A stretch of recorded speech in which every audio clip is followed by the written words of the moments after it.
vamos a leer Hechos capítulo 2, Hechos capítulo 2, verso 42. Vamos a leer el 46, 47 y luego vamos a ir al capítulo 6. Hechos capítulo 2, verso 46 y 47, y luego vamos al capítulo 6, verso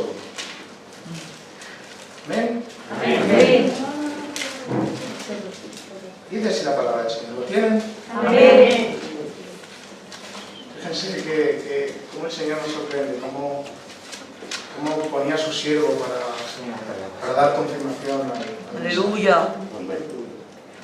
Dice, y perseverando unánime cada día en el templo, y partiendo el pan en las casas, comían juntos con alegría y sencillez de corazón. Verso 47. Dice, y alabando a Dios, y teniendo favor con todo el pueblo, y el Señor añadía cada día a la iglesia los que habían de ser salvos. Vamos a Hechos capítulo 6. Para quien no sepa dónde está Hechos capítulo 6, está después de Hechos capítulo 5. Hechos capítulo 6. Y vamos a leer una porción de la palabra. ¿Eh? Amén. Dice así: en aquellos días, como crecía el número de los discípulos, hubo murmuración de los griegos contra los hebreos, de que las viudas de aquellos eran desatendidas en la distribución diaria. Entonces, los 12 convocaron a la multitud de los discípulos y dijeron: no es justo que nosotros dejemos la palabra de Dios para servir las mesas. Dice el verso 3: buscad pues, hermanos, de entre vosotros a 7 varones de buen testimonio, llenos del Espíritu Santo y de sabiduría, a quienes encarguemos de este trabajo. Verso 4: y nosotros persistiremos en la oración y en el misterio de la palabra. Y agradó la propuesta a toda la multitud, y dijeron a Esteban, varón lleno de fe y de Espíritu Santo, a Felipe, a Prócoro, a Nicanor, a Timón, a Parmenas y a Nicolás, prosélito de Antioquía. Dice el verso 6, dice, a los cuales presentaron ante los apóstoles, quienes orando les impusieron las manos. Verso 7, y crecía la palabra del Señor y el número de los discípulos se multiplicaba grandemente en Jerusalén. También muchos de los sacerdotes obedecían la fe. Y el verso 8, y terminamos la lectura, aunque vamos a estar leyendo, dice, y Esteban, lleno de gracia y de poder, hacía grandes milagros, prodigios y señales entre el pueblo. Amén. Amén a su palabra. Amén. Gloria a Dios. Aleluya. Amén. Siempre decimos que la iglesia de Hechos de los Apóstoles es la iglesia terrenal, ¿amén?, en la cual, escuche bien, es digna de imitar. Los comienzos fueron hermosos. Y creo, como pastor de la iglesia a la que pertenezco, que debemos de examinar a la luz de Hechos de los Apóstoles nuestra iglesia. Es una iglesia en la cual fueron muy obedientes al Señor y es digna, hermanos míos, de imitar. Es una iglesia, hermanos míos, con unas características increíbles, hermanos míos, situada en Jerusalén. Y yo quiero mostrarles algunas características que tenía esta iglesia y a la luz de las Escrituras, hermanos míos, examinar nuestras vidas, qué cosas debemos de cambiar, qué cosas debemos, hermanos míos, empezar y, como a la luz de la Escritura, comparar la iglesia de Benito a la iglesia de Hechos de los Apóstoles. Amén. ¿Eh? Amén. Y vemos muchas características.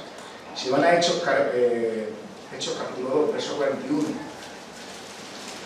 dice, así que los que recibieron su palabra fueron bautizados y se añadieron aquel día como 3.000 personas. Y fíjense las cualidades de esta iglesia. Verso 42 dice, perseveraban. Amén. Una iglesia bíblica persevera. Amén. No se queda estancada. ¿Pero en qué perseveraban? Escuche bien, perseveraban en la doctrina de los apóstoles. Amén. ¿Y qué es la doctrina de los apóstoles, hermanos míos? El fundamento del cristianismo. Amén. Cristo ha estado muerto y resucitado. Amén. Amén. Otra característica que podíamos ver es en el mismo verso 42, dice, y en la comunión los unos con los otros. Una iglesia que no tiene comunión no es iglesia. Amén.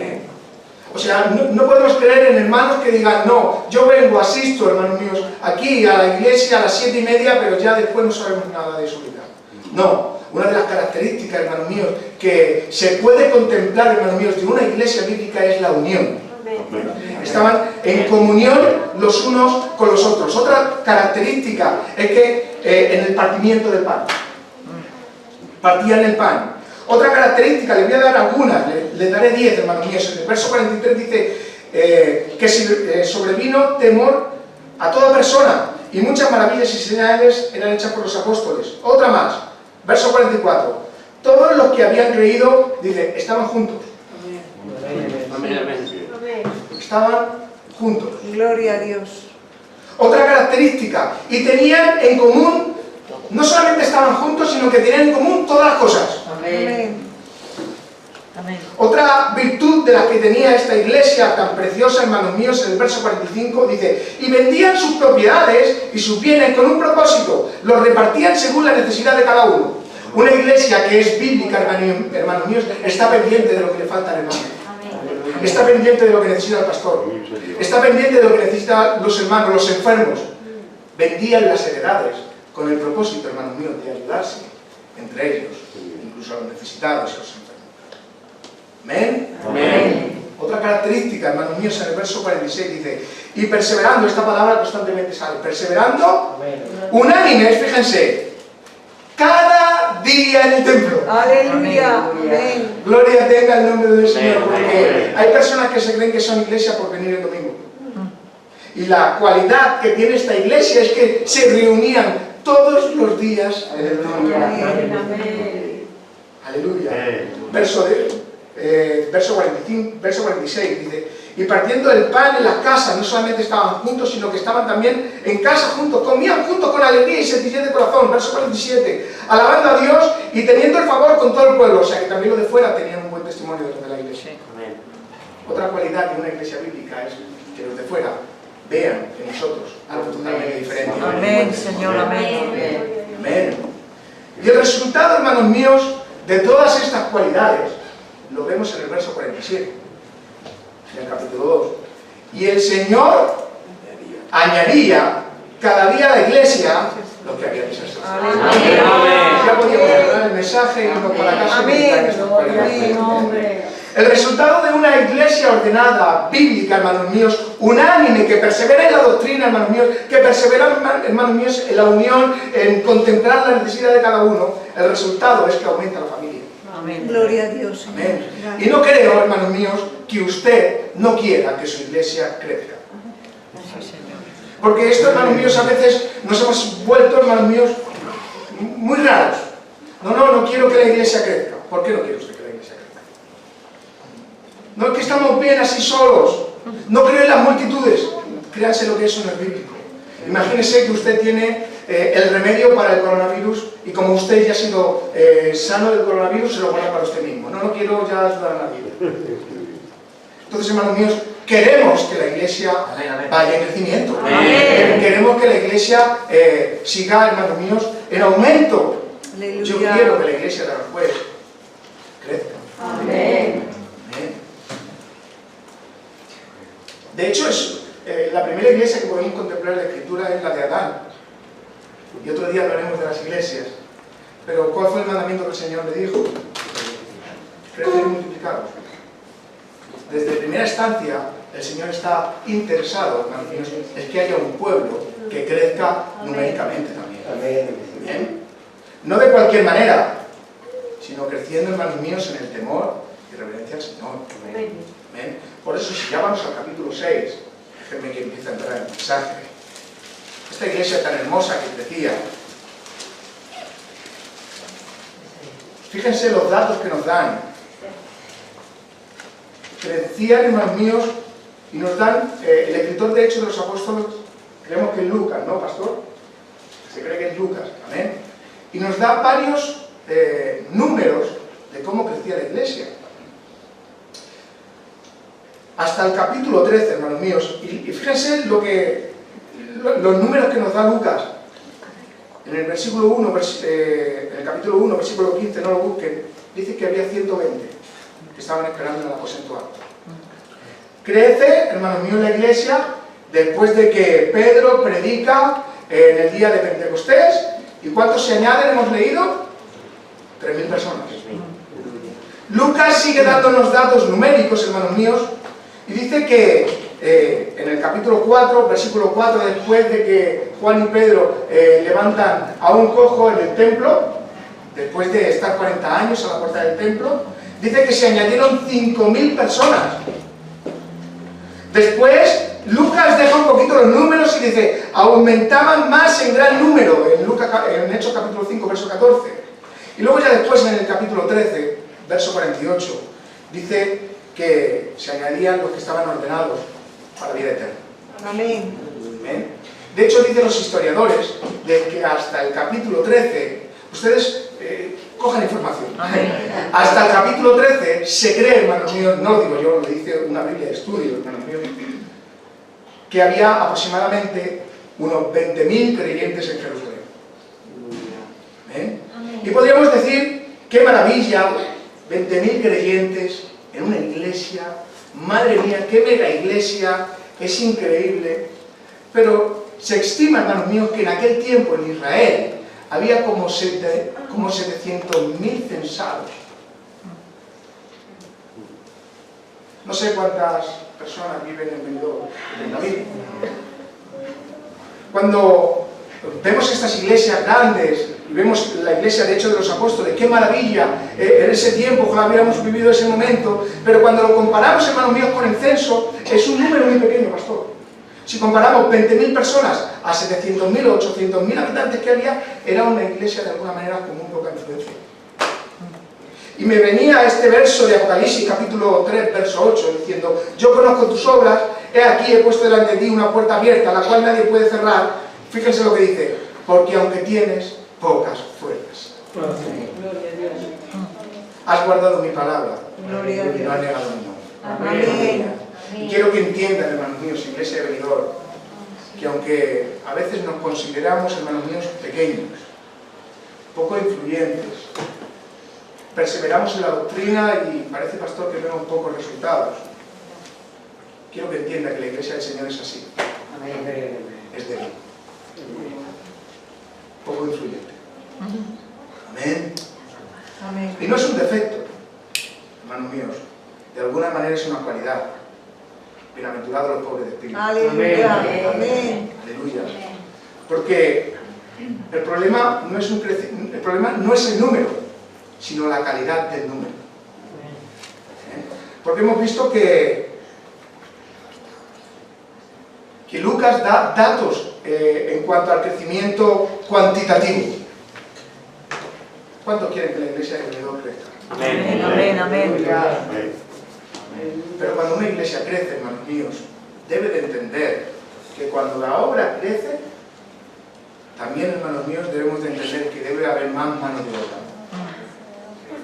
Vienen más problemas, vienen más dificultades. Imaginad, hermanos míos, que crezca la iglesia, tenéis que cambiar de local. O sea, debemos de estar dispuestos a que si nuestra iglesia queremos que crezca, debemos también afrontar, hermanos míos, que necesitamos más mano de obra. ¿Amén?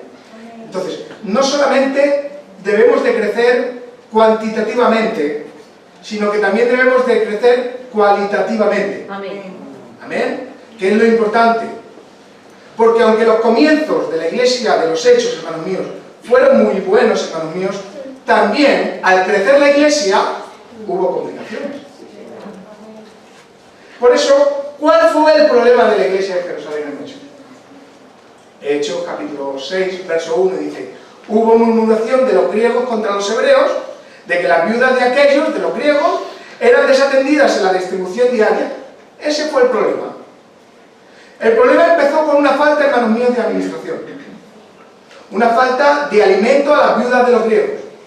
Y ese problema de administración, el enemigo lo usó, hermanos míos, para quebrar en la iglesia de Jerusalén una herida. ¿Cuál fue la herida, hermanos míos? ¿Cuál fue el problema, hermanos míos? La murmuración. La murmuración fue el problema. Recuerdo el Señor, el Sermón del Monte, cualquiera que obedezca y practique estos pequeños mandamientos, aunque sea pequeño, será llamado grande en el reino de los cielos. O sea, no hay, hermanos míos, mandamientos que no debamos de obedecer. Ustedes me están entendiendo, ¿verdad? Amén. Vamos a un fin. Aleluya. Porque, aunque la iglesia crecía, en medio de ese crecimiento hubo un problema, la murmuración. Y ahora, hermanos míos, fíjense cómo Levítico compara la murmuración. Dice, no andarás chismeando entre tu pueblo, no atentarás contra la vida de tu prójimo. Pon en el mismo estandarte, escuchen bien, por favor, pon en el mismo estandarte la crítica al asesinato. Por eso, hermanos míos, hay que meditar, hermanos míos, lo que hacemos, lo que decimos, lo que escuchamos, hermanos míos. Y no podemos hacer como José, yo en mi casa serviremos a Jehová. No, cuando hay un problema en la iglesia, hay que resolverlo. Amén. No hay que mirar para otro lado, hermanos míos. Una iglesia no solamente debe de crecer en número, que es bueno, sino que una iglesia también debe de crecer en calidad. Amén. Y esta iglesia crecía en número, hermanos míos, crecía cuantitativamente, pero también crecía cualitativamente. ¿Amén? ¿Por qué? Porque hemos visto que desde el primer momento, en medio de su expansión, en medio del crecimiento, Satanás mete su zarpa y ¿qué hace? Pone un problema, la murmuración. A través de una necesidad, el diablo lo lleva a un pecado, la murmuración. Ahora, hermanos míos, ¿cómo una iglesia madura? ¿Empezamos el mensaje? Amén. ¿Cómo una iglesia madura debe de resolver un problema? Creo que si la iglesia ha crecido en estos años, pastor, habrá problemas. ¿Cómo se debe de resolver un problema en la iglesia? Primer punto, hermanos míos, y este bosquejo es para aplicarlo yo como pastor, el pastor Andy y todos ustedes como pastores de su casa. Amén. Amén. Primer punto, hermanos míos, de cuando hay un problema en la iglesia, debemos, hermanos míos, operar con madurez. Amén. No con inmadurez, hermanos míos. Verso 2, dice, del capítulo 6. Entonces los 12 convocaron a la multitud de los discípulos y dijeron, no es justo que nosotros dejemos la palabra de Dios para servir las mesas. No hay problema, hermanos míos, que un pastor ponga la mesa. No hay problema. Pero si hay gente, hermanos míos, que hay en la iglesia y somos número, hermanos míos, los discípulos decían, no es justo que nosotros dejemos la predicación y la oración para servir las mesas. Si hay gente cualitativa, hermanos míos, y cuantitativa, vamos a buscar un remedio para ello. Amén. Vamos a actuar con madurez, hermanos míos. Porque a veces, escuche bien, el problema se resuelve escuchando. ¿Cómo se resuelve el problema en una iglesia? Con madurez, sabiendo escuchar. Amén. No solamente escuchaban a los antiguos discípulos, sino que también escuchaban a los nuevos creyentes. Griegos que eran menos, y el problema de los griegos, ¿cuál era? Que a sus viudas no las alimentaban. Hermanos míos, vinieron los griegos, se exponieron en el tema, pastor, nuestras viudas les falta el pan. ¿Y saben qué? La murmuración acaba, escuche bien, cuando se conoce el problema. Amén. Amén. Los apóstoles conocieron el problema y dijeron ellos, no es justo que nosotros dejemos la palabra para atender a esto. Vamos a buscar, segundo punto, delegar. Una iglesia madura, hermanos míos, no solamente tiene que tener esa madurez, sino que también tiene que saber delegar. ¿Qué dijeron? Dicen, no es justo que nosotros dejemos esto para hacer lo otro. Dice el verso 3, buscar a 7 varones para esta labor. Escucharon el problema y ¿qué hicieron? Delegar. Amén. Hay veces, hermanos míos, que uno no quiere hacer nada. Viene a la iglesia y solamente viene a recibir, a recibir, a recibir. Solamente viene a recibir, a recibir, a recibir. Pero también hay que venir a ofrecer. Amén. Amén. Amén. Una iglesia madura tiene que estar dispuesta a recibir. Amén. Pero Amén. también tiene que estar dispuesta a ofrecer. Amén. Y hay veces que la iglesia, uno no hace nada porque no quiere, y otras veces no hace nada porque no le dejan. Porque uno hace todo. Por eso yo lo aplico a mi vida como pastor, hermanos míos, ya que la iglesia a la que yo predico es pequeña y a veces tengo que estar tocando el piano, a veces tengo que estar cantando, otras veces tengo que estar presentando las ofrendas, otras veces tengo que estar, la mayoría de las veces predico. Pero no, hermanos míos, si en la iglesia hay número, todos debemos de aportar. Aleluya. O sea, afrontaron el problema con madurez, resolvieron el problema con madurez, resolvieron el problema delegando, pero otra más, y tercer punto, resolvieron el problema delegando, pero no de cualquier manera. Porque los problemas no se arreglan de cualquier manera. Amén. Hay que resolverlos con madurez, hermanos míos. Y dice el verso 3, dice, buscad pues, hermanos, no de cualquier sitio, hermanos. No alguien que tenga la capacidad de tocar un instrumento y vamos a ponerle ahí para suplir este problema que tenemos en la iglesia. No, es que falta mano de obra en la iglesia, vamos a traer a aquel, aunque no es convertido, bueno, ya el Señor hará algo. No, buscad a hermanos. Aleluya. Amén. Segundo punto, de cómo una iglesia debe solucionar un problema en la delegación, hermanos míos. Buscar entre vosotros, no hace falta traer el chico. De entre vosotros, si hay número, hay capacidad, vamos a resolverlo nosotros. Tercer punto, a 7 varones, hermanos míos, de buen testimonio. Amén. Buscad entre vosotros a 7 varones de buen testimonio. Y no solamente queda ahí, sino dice, llenos del Espíritu. Otra más, hermanos míos, y de sabiduría a quienes encarguemos este trabajo. Y es guapo esto porque nos exhorta muchísimo, hermanos míos, porque estas cualidades solamente las presentamos para cargos muy visuales dentro de la iglesia. Pero todos estos requisitos, hermanos míos, era para elegir a 7 varones que solamente tenían que poner mesas. Solo era para poner mesas. No era, hermanos míos, para predicar a las naciones, no era, hermanos míos, para tener un cargo visual grande, era para atender las mesas de las viudas de los Amén. Aleluya. Amén. El Señor me ministraba anoche y que cuando el problema es espiritual, siempre hay solución. Si usted tiene un problema y usted es espiritual, para usted hay solución. Amén. El pastor puede tener su problema y se soluciona. ¿Saben cuándo no hay problema, hermanos ancianos? Cuando el problema son con personas carnales. No hay arreglo. Amén. ¿Verdad? No hay arreglo, hermanos míos. Les voy a poner un ejemplo. Yo estoy súper cómodo. Amén. Gloria a Dios. Aleluya. Qué bien. Les voy a poner un ejemplo. Ananías y Zafira, ¿recordáis la historia? Amén. Hemos predicado esta mañana de Hechos capítulo 5, ¿verdad? Para quien no conozca la historia, un matrimonio que vende una heredad, llegan a un acuerdo entre ellos, ¿qué te parece, chica, si le traemos una parte a la iglesia? Y a ella le conviene, y aunque no empieza desde aquí el verso, que empieza desde el capítulo 4, por eso empieza el verso diciendo, pero había un hombre llamado Ananías. Empieza, hermanos míos, dando testimonio de un hombre llamado Bernabé que había entregado su heredad, hermanos míos, y la había puesto al servicio de la iglesia. Y ya empieza en el capítulo 5, pero había un hombre llamado Ananías con su mujer Zafira que vendieron una heredad, pues llegaron a un acuerdo entre ellos, ¿qué te parece si entregamos la mitad de la heredad? Una parte la quedamos nosotros y otra parte la quedamos a la iglesia. ¿Ven? Y todos conocemos la historia de Ananías y Zafira, ¿verdad? Amén. Para que vean cuando las personas son carnales no hay remedio. Y fíjense cómo una iglesia madura alterca contra el problema. Se han quedado con la heredad, la han traído. Bueno, ¿y por qué has hecho esto, Ananías? ¿Por qué llenó Satanás tu corazón? Fíjense, miren qué curioso.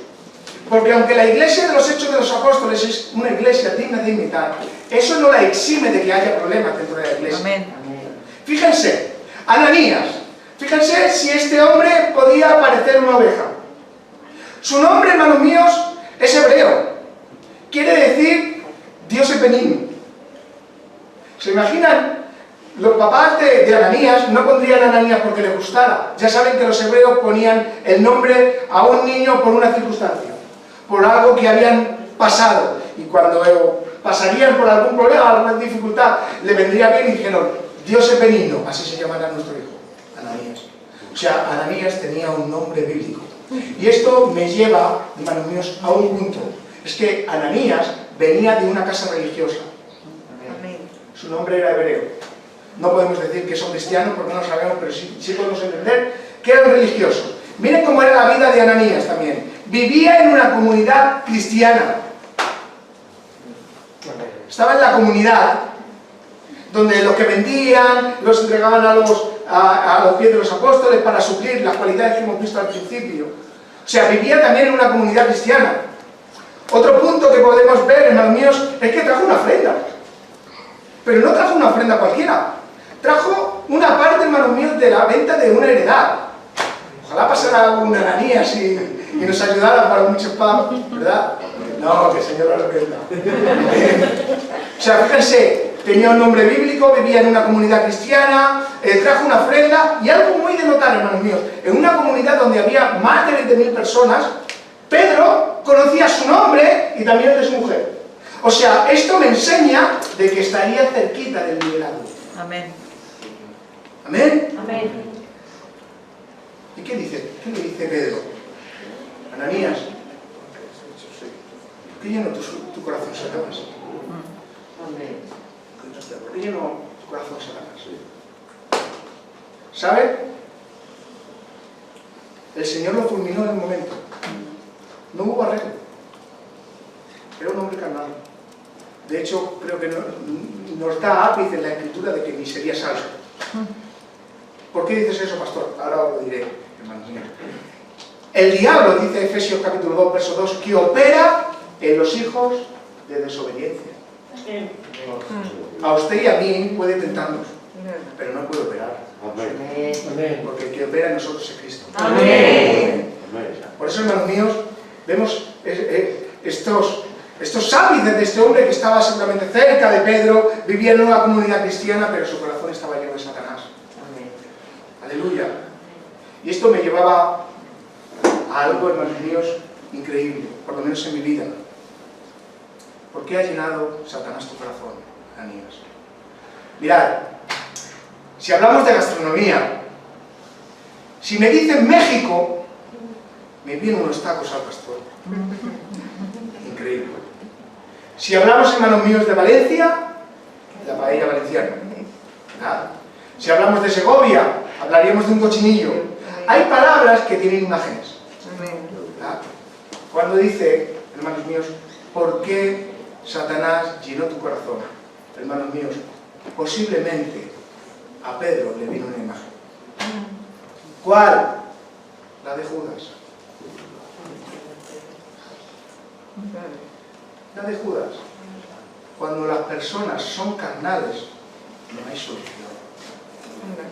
No hay solución. Sin embargo, cuando hay personas espirituales, por muy grande que sea el problema, créanselo que con la capacidad que tiene su pastor y las capacitaciones que le da el Señor, siempre habrá arreglo. Amén. Me preguntaban, ¿fue lo que hizo el Señor con Ananías? Menos mal que ahora no pasa, menos mal que ahora estamos en la gracia. Y yo meditaba y decía, madre mía, qué raro lo que hizo con Ananías, qué raro lo que hizo con Uza, que tocó el arca y cayó fulminado. Qué raro lo que hizo con los hijos de los sacerdotes, ¿verdad? Que trajeron fuego extraño, ¡pum!, y los cayó fulminados. No, hermanos míos, lo raro es, hermanos míos, con todo lo que pecamos, el Señor no nos fulmina. Amén, amén. Así es. Así es.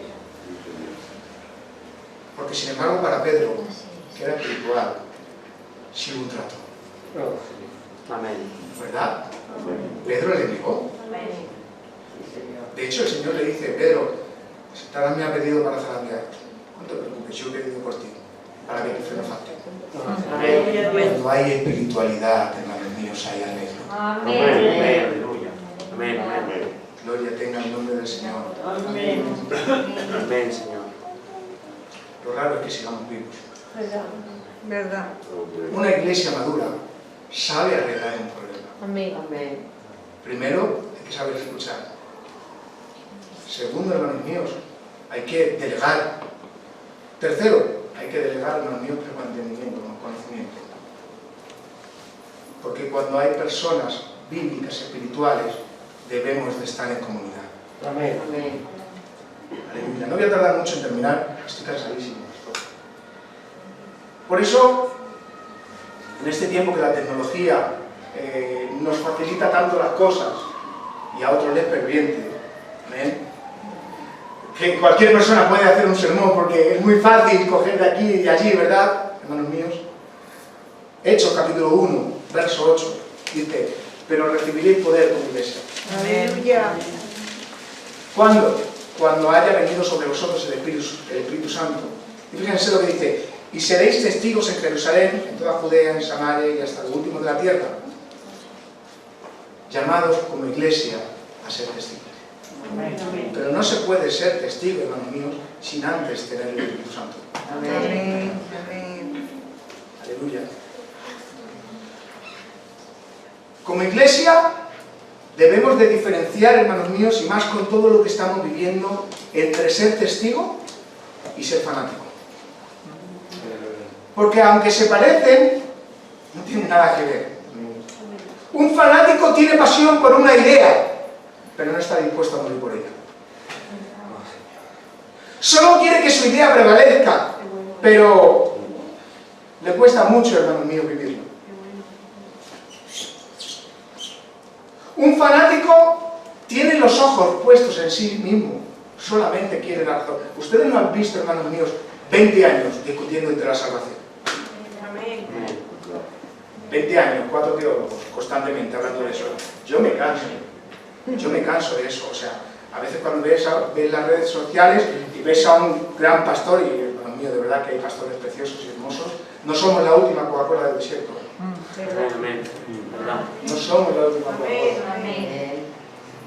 Pero a veces veo a pastores de renombre, Ministerio de las Mujeres. Yo ya estoy cansado de eso. Siempre discutiendo con el mismo problema, siempre discutiendo con los mismos temas de salvación. Somos llamados a ser testigos. Amén. Amén. Fíjense, ¿quieren ver los fanáticos? Mire, capítulo 6, verso 9 de Hechos, dice, entonces se levantaron uno de las sinagogas llamados los libertos, los de Cirene, los de Alejandría, los de Cilicia, los de Asia. Fíjense, estaban en una sinagoga y luego eran capaces de apedrear a Esteban. Fanatismo. Amén. Fíjense, la palabra testigo, a la cual somos llamados, hermanos míos, tiene que ver, hermanos míos, con una palabra griega. Yo no sé griego, yo la busco y luego ya se las explico. Amén. Con una palabra griega que es martus. Viene de mártir. Amén. Y quiere decir persona que sufre o muere por defender una idea o su religión, hermanos míos. Y vamos a ver, hermanos míos, cómo aquel, hermanos míos, que empezó sirviendo mesas, luego el Señor le llevó a la predicación con excelencia, hermanos míos. Porque si ustedes quieren ver un bosquejo, un sermón bien hecho, lean el capítulo 7 de Hechos. Amén. ¿Quieren acompañarme? Por favor, capítulo 7, verso 53. Damos al fin del mensaje. Gloria a tu nombre, Señor. Es el primer mártir de la iglesia. Amén.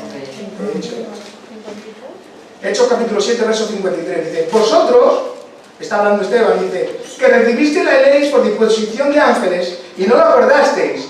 Y fíjense lo que dice, oyendo estas cosas, se enfurecían en sus corazones y crujían los dientes contra él. Pero fíjense lo que dice, pero Esteban, lleno del Espíritu Santo, Amén. puesto los ojos en el cielo, vio la gloria de Dios y a Jesús que estaba a la diestra de Dios. Amén. Y dijo, he aquí veo los cielos abiertos y al Hijo del Hombre que está a la diestra de Dios. Verso 57. Entonces ellos, dando grandes voces, se tapaban los oídos y arremetieron a una contra él. Verso 58 dice, y echándole fuera de la ciudad, le apedrearon los testigos, pusieron sus ropas a los pies de un joven llamado Saulo. Un mártir, primer punto, tiene puestos los ojos en Cristo. Aleluya. ¿Qué diferencia, hermanos míos, verdad, de una persona fanática? Aquella persona que es llamada como iglesia a ser mártir no tiene puestos los ojos en él, tiene los ojos puestos en él. Amén. Aleluya. Un mártir, hermanos míos, tiene puestos sus ojos en la gloria de Dios. Amén. Un mártir tiene puestos sus ojos en Jesús. Amén. Un mártir, según los versos que hemos leído, está lleno del Espíritu. Amén. Nadie puede llamarse testigo, hermanos míos, si no tiene el Espíritu. Amén. Y un mártir es capaz de dar su vida por lo que cree Aleluya. y por lo que sabe. Amén. Amén. Amén, Señor.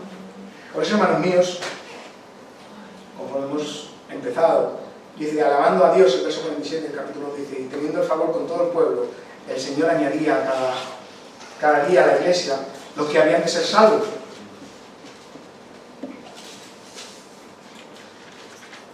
Desde el capítulo 1 hasta el capítulo 13 nos ha hablado el Señor de cómo crecieron cuantitativamente y cualitativamente. Y hay un denominador común, pastor. En todos estos versos, ¿ven? ¿Están entendiendo el mensaje? Amén. Hay un denominador común que se repite una, otra en todos los versos que le he leído, hermanos míos. Primeramente hay una señal y luego hay un mensaje. ¿Amén? En Hechos capítulo 1, verso 9, los 120 se quedan mirando y el Señor haciendo los ciegos. Señal, pero también hay un mensaje. En el capítulo 2 hay una señal, ¿verdad? ¿Cuál era la señal? Pues vino el Espíritu Santo como viento recio, ¿verdad? Hablaron en lenguas y tras mirar en lo que les estaba pasando, ¿qué hicieron? Primero acusarle diciendo, uy, están borrachos. Y luego cada uno les escuchaba en sus lenguas natales. Pero después de todo eso, ¿qué hizo Pedro? Predicar a Cristo, a este muerto y resucitado. Amén. Primero la señal, luego el mensaje, hermanos míos. En Hechos capítulo 3 hay una señal. Va Pedro y Juan, ven a un cojo y dice, pues no tenemos ni plata ni oro, pero lo que tenemos te damos, levántate y anda. Señal. ¿Y qué hace después de eso? Qué fácil es predicar después de una señal, ¿verdad? Amén. ¿Qué credibilidad tendremos, verdad, después de hacer un milagro así? ¿Verdad? Levántate y anda. ¿Qué hizo Pedro? Predicar. Hasta tal punto que los llevan, hermanos míos, a juicio. Que es cuando se encuentran con Gamaliel. Y dice Pedro, es necesario obedecer a Dios antes que a los hombres. Los sueltan y otra vez, capítulo 5. Hermanos míos. No sé, hermanos míos. Tomás también tiene una señal. Cuando vieron su rostro, hermanos míos, parecía un ángel. O sea, siempre hay una señal y después de la señal hay un mensaje.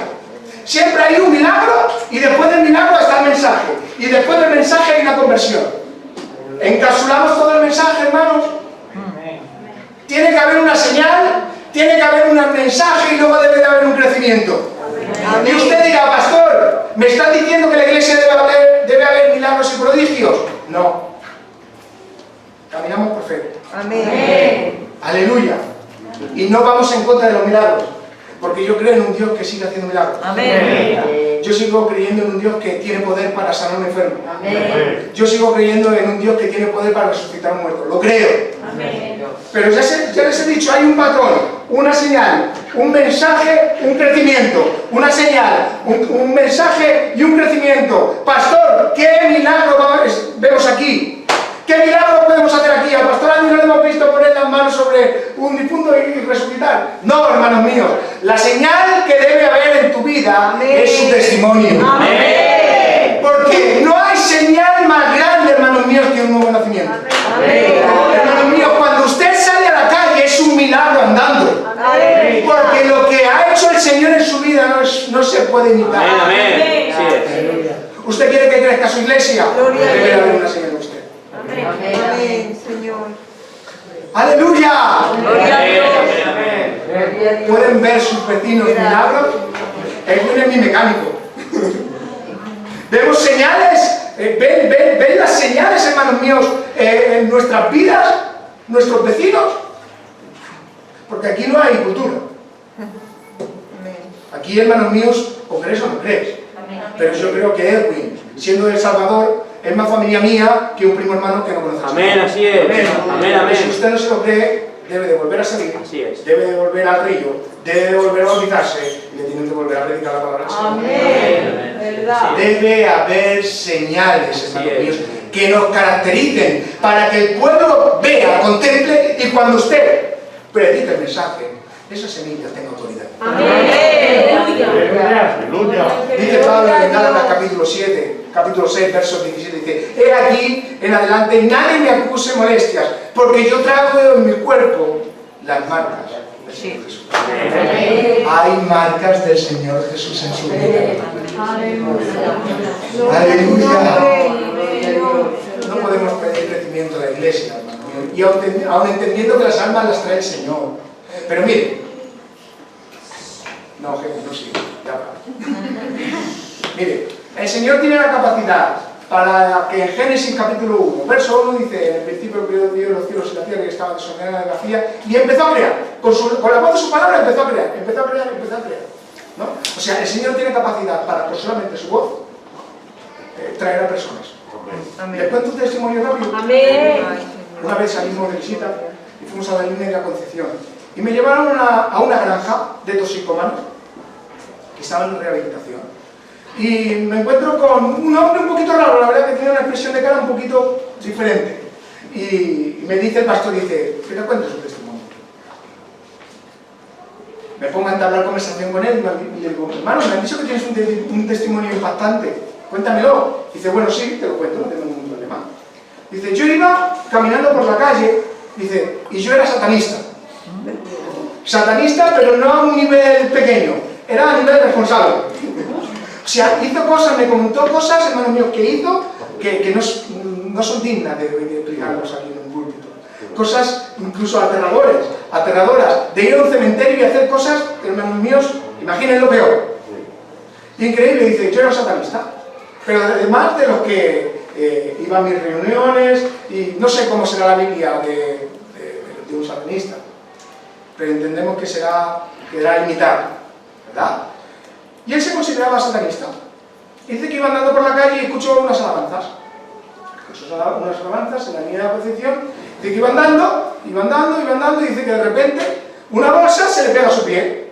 Él empieza a entrar como un éxtasis, y él sabía que ese éxtasis le venía porque algo le había dado en el pie, y era una bolsa. Y cuando la coge, ponía en la bolsa: la sangre de Cristo limpia todos tus pecados. El Señor tiene la capacidad de no usar a una persona, y solamente con una simple bolsa, hermanos míos, regenerar a una persona. Amén. Hacer un nuevo nacimiento. Amén. Tiene esa capacidad. Si vosotros callareis, la piedra saldrá.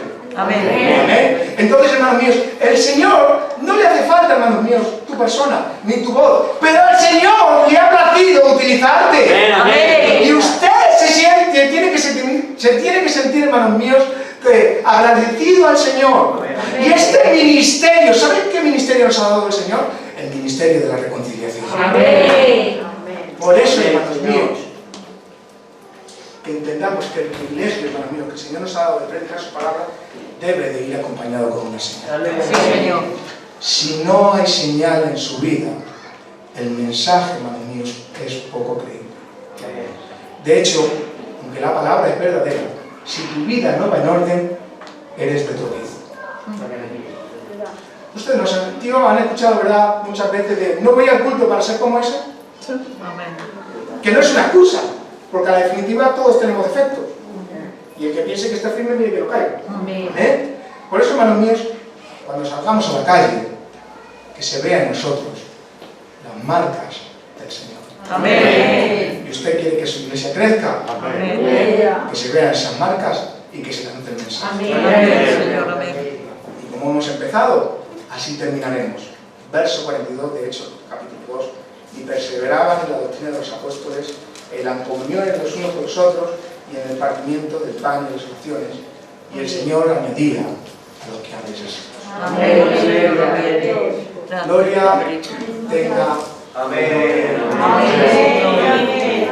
Gracias por su atención, y espero que esta pequeña palabra, esta pequeña Sí, Señor. enseñanza de la importancia de que el Señor nos da en lo cuantitativo y en lo cualitativo, hermanos míos, que los dos deben de ir abrazados de la mano. Amén. Que lo pongamos por obra. Amén.